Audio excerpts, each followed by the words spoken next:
नमस्कार मैत्रिणींनो, सीताच्या स्वयंपाकमध्ये आपलं स्वागत आहे. तर मैत्रिणींनो, आज तुम्हाला जगप्रसिद्ध अशी कर्जतची सीपी आमटी दाखवणार आहे. खूप अप्रतिम टेस्ट तिला आहे, खूप टेस्टी आहे. तर इथे पहा, मी लगेच सुरुवात केलेली आहे.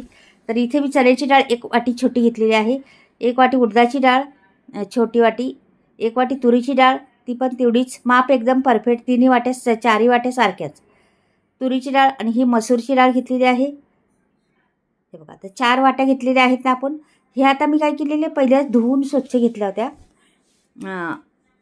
आणि कपड्यांनी पुसून आणल्या होत्या आणि वाट्या भरून भरून ठेवल्या होत्या. ह्या वाट्या तर आहे. याच्यात मीठ टाकायचं, गॅसवर ठेवायचं, जरासं मीठ टाकायचं, चमचाभर याच्यात तेल टाकायचं. पहा, तर मी तेल टाकते थोडंसं. मीठ तर टाकून झालेलं आहे आपलं. तेल टाकून घेते आता. चमचाभरच टाकायचं तेल. हे पहा, अजून एक घेते चमचा, छोटा आहे ना. तर हे 2 चमचे तेल टाकलेले आहे मी. आणि हे छान असं भाजून घ्यायचं. हिला भाजल्यामुळं काय होतं, तुम्ही लोखंडी तव्यावर भाजलं तरी चालेल आणि ह्याच्यावर भाजलं तरी चालेल, म्हणजे दोन्ही ह्याच्यावर, कोणी कशावरही भाजा. तर लोखंडी तव्यावर भाजलं आणखीन आपल्याला थोडं आयन भेटतं ना. तर लोखंडी तव्यावर भाजलं तर आणखीन उत्तम. तर माझ्याकडे आता लोखंडी तवा नाही, तर हे अशा पद्धतीने मी भाजून घेते. तर हिला छान अशी खमंग भाजून घ्यायची डाळ. बारीक गॅस केलेला आहे, जास्त फास्ट नाही. आणि हे डाळ आहे ना, पूर्ण अशी भाजून घ्यायची व्यवस्थितशीर. ही आमटी म्हटलं ना, तर खरंच ही जबरदस्त आहे. आणि जगप्रसिद्ध म्हणतात ना, जगप्रसिद्ध ही आमटी आहे. कर्जतची सीपी आमटी म्हटलं का लगेच जेवायला बसतात लोक. अशी ही आमटी होती, जबरदस्त. नक्कीच पहा तुम्ही. काही काही जागच्या म्हणतात ना, एखादी कशी, आता पुणेरी मिसळ झालं, मुंबईचा वडापाव, हे असे काही वेगवेगळे म्हणजे जागचे फेमस आहेत. ते फेमस तुम्हाला दाखवते. ती कर्जतची सीपी आमटी एकदा बनवून पहा, तृप्त होसाल, मन तृप्त होईल तुमचं खाऊन. तर इथे मी आता डाळ शिजत घालणार आहे. डायरेक्ट पाणी ओतून 2 ग्लास पाणी ओतून शिजत ठेवते आता गॅसवरती. इथे बाजूला लगेच मी कांदा असा फोडायचा. पहा तुम्ही कसा फोडते मी.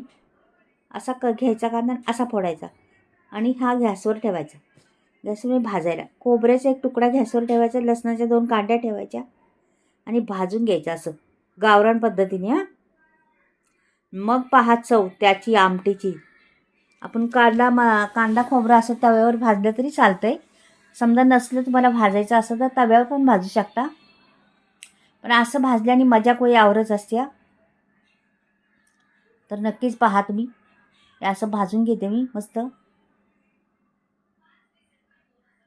तर हे बघा, बऱ्यापैकी झालेलं आहे हे. तर हे पण लसूण पण काढून घेते आणि कांदे जरा राहू दे थोडा वेळ कांदे भाजू द्या. तोपर्यंत आपण इकडे यांचं लसणाचं कांद्या असं फोडून घेते. लसूण त्याची साल नाही काढणार, नुसती सालं काढणार आहे त्याची, फक्त आतली टरपल असतं ती काढणार आहे. साल तसंच ठेवणार आहे. ज्याचं निघन त्याचं निघन, नाही निघलं तर तसंच ठेवायचं.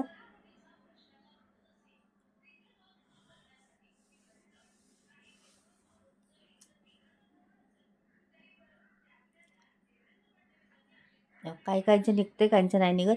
तर हे खोबरं पण मी आता बारीक तुकडे करून घेतले. आता हे खोबरं काय करायचं, पहिलंच वाटून घ्यायचं मिक्सरमध्ये. हे सर्व घेतलेलं आहे साहित्य. का हे जरासं वाटून घ्यायचं पहिलंच. तर मी दाखवते, पहिलं वाटून घेते जरासं. का की एकसाथ वाटल्यानं तर खोबऱ्याचे तुकडे तसेच राहतात. पटकन फिरून घ्यायचं, थोडंसं लगेच फिरतं, ते बारीक होतं लगेच.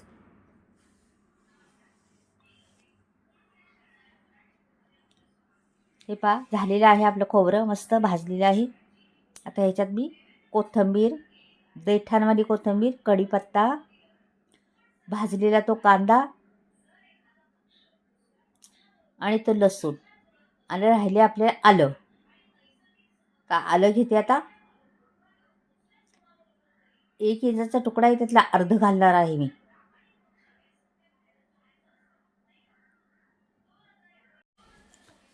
हे असं अर्ध घातलेलं आहे मी. पहा आता आणि ह्याच्यात पाणी ओतायचं आणि चांगलं बारीक वाटून घ्यायचं मस्त. तर पाणी बी घेतलं आणि हे पाणी ओतायचं चांगलं, बरेच पाणी ओतायचं का की अजून बी थोडं ओतते हे बघा.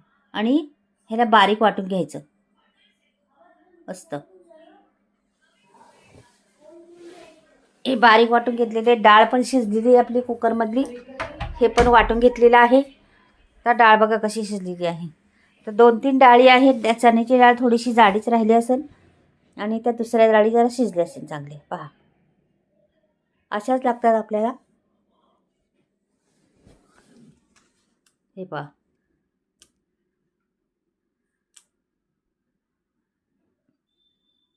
अशाच पद्धतीने शिजायला लागतात डाळी. जराशी मी रवीने घोटते आणि बाजूला ठेवते. काय घोटायची एवढी जरूर नाही, होतात ते आपले फोडणी दिली का छान होतात. आता आपल्याला 10 माणसांची जवळजवळ करायची ही डाळ. एवढं मी तेल घातलेलं आहे पहा.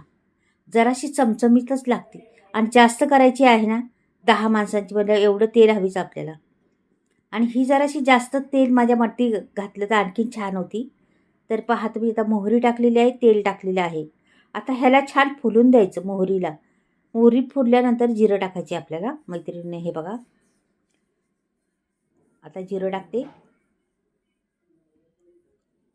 टाकून दिलं जिरं. छान आता फोडणी बसली पाहिजे ह्याची. तेजपत्ता टाकायचा. 2-3 पानं टाकलेली आहे तेजपत्त्याची.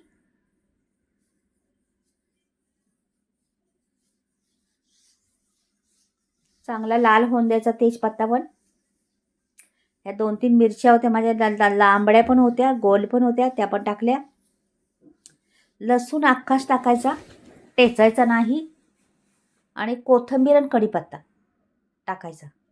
छान फोडणी अशी खमंग बसली पाहिजे. हिरवी मिरची पण एक टाकली. मस्त खमंग फोडणी बसली पाहिजे त्याला. पहा किती छान फोडणीचा सुगंध सुटलेला आहे. आता कोथिंबीर अजून थोडी टाकते. काही मसाले पण घेतलेले आहेत पहा मी. अजून मिरची टाकलेली आहे थोडीशी. आणि आता ह्याला हे मसाले वापरते आता मी जरा. ह्याला होऊन द्यायचे जरासं थोडंसं. तर ही जगप्रसिद्ध आमटी म्हणतात ना तशी. तर इथे बघा कांदा लसूण मसाला, लाल तिखट, धने पावडर, गरम मसाला आणि हळद पावडर, हिंग एवढे घातलेले आहेत मी. ते हलवायचे, लगेच हलवायचे, लगेच आपल्याला मसाला ओतायचा मैत्रिणींनो. आता लगेच मसाला ओतायचा का की तो लगेच करपत नाही. करपलं नाही पाहिजे आपला. मसाल्याला अशी तरी आली पाहिजे वरती. पहा तरी येण्याचं आता तुम्ही. असं दिसणार तुम्हाला हा मसाला काळा वाटतो खोबऱ्यामुळं, ते भाजल्यामुळं. पण तसा तुम्ही आता वरती शिजल्यावर तुम्हाला कळेल कशा तयार होते ते. पाणी ओतायचं आता. ती डाळ ओतायची, पाणी ओतायचं, सगळं काही ओतायचं पटापट. आणि आता डाळ शिजवलेली आहे ना ती ओतून द्यायची त्याच्यामध्ये. मस्त ही जगप्रसिद्ध कर्जतची सिप्पी आमटी म्हणतात त्याला. सिप्पी आमटी म्हणजे काय अर्थ आहे बघा त्या आमटीला. पण फार सुंदर लागते, फार टेस्टी. भातावर तर विचारू नका एवढी. ती लोक करतात अशी कर्जतवाली लोक ना. रोजच्या जेवणात तर त्यांचे बऱ्यापैकी हॉटेलमध्ये असतीच. रोजच्या जेवणात पण कोणी पाहुणे आलं तर सिप्पी आमटी बनवलं तरी खुश होतात ती लोक. आणि असं काही मोठे मोठे फंक्शन असले तर इथं वरण भात करायच्यावरती सिप्पी आमटी करतात आणि ती देतात. फार छान लागते ती. मसाला असा कांदा खोबऱ्याचा वाटून घालतात. लसूण, गरम मसाला टाकून, लाल तिखट टाकून मस्त अशी आमटी. आपली साराची आमटी कशी होती, पोळ्यांची आपण करतो कटाची आमटी, त्या पद्धतीने टेस्ट लागते. आमटीला पण चव मात्र वेगळी आहे जराशी मस्त. तर आता हिला छान अशी बारीक गॅस करून उकळून द्यायची आपल्याला. एकदम बारीक गॅस करायचा. बारीक जेवढा गॅस करीन तेवढं उकळून देईन तेवढी ना त्याला तरी आपाप येत चालणार वरती. जेवढी आपण उकळणार ना तेवढी तरी आपाप त्याला अशी मस्त रंग येणार वरती त्या आमटीला. तर आता आपल्याला मीठ टाकायचे. अजून मीठ टाकून झाल्यानंतर तुम्हाला दाखवते. हे बघा मीठ टाकायचं आता. मस्त मीठ त्याचं चवीनुसार. आपण पहिलं मीठ टाकलं होतं ते लक्षात ठेवायचं. की भाजताना पण जरा मीठ टाकलं होतं आपण थोडंसं, तर ते पण लक्षात ठेवायचं. आपण भाजल्यामुळं बी त्याला खमंगपणा येतो आणखी ना. तर मी मीठ टाकलेलं आहे. आता 10 माणसांची केलेली आहे मी. भरपूर केलेली आहे, तुम्हाला किती करायची तेवढी करू शकता. तर इथे कमी करायचे तर एक चमचा घ्यायचा पूर्ण डाळी. आणि मी आता छोटी वाटी भरून घेतली होती. आता याला चांगली उकळून द्यायची. तर ह्याला चांगलं 5 मिनटं तरी उकळून देणार आहे, बारीक गॅस करून. नंतर तुम्हाला दाखवते कशी कशी ती होणार आहे, काय होणार आहे त्या आमटीचं, कसा रंग येणार आहे त्या आमटीला, काय काय होणार आहे ते नक्कीच पहा. सुगंध तेवढा फार सुटला आहे घरामध्ये, विचारू नका, एवढा सुगंध मस्त परगटला आहे त्याचा. तर तुम्ही बनवले तुम्हाला समजेन आता कशी काय अहो ती लोक असं आमटी म्हटलं ना, ती लोक एवढे खुश होतात ना. अशी ही आमटी म्हटलं कर्जत साईडची लोक खूप, सिप्पी आमटी म्हटलं का जेवायला जायचं आपल्याला, चला.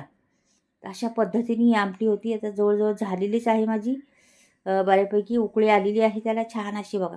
जे जे बारीक करून ठेवले आहे भरपूर, अजून बारीक करा, अजून उकळी येईन छान, अजून त्याला तरी येईन.